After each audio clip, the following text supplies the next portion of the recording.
Welcome, today in front of me OPPO Find X5 Pro, and I'll show you how to create home screen folders on this device.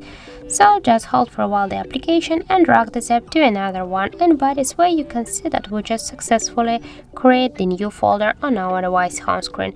If you want, you can add here more applications. Just by this way we can rename the folder. Just click on the name, click on this X icon if you want, or just click here to delete and enter the new name. In my case that will be the apps. Click then just here to OK, and as can you see we just successfully renamed our device folder.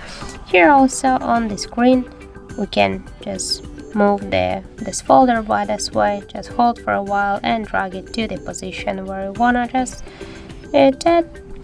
Also we can move the folder between the screens, or also we can create the new screens for the folder. That's not a problem, as can you see.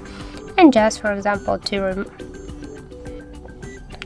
remove the applications from the folder, hold for a while and drag it here to the home screen if you want to stay with this app, for example here on the home screen.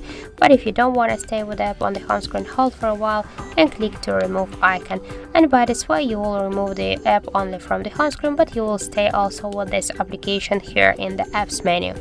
As can you see, that's really simple. Thank you for watching, and if you find this video helpful, don't forget to leave a like, comment and to subscribe our channel.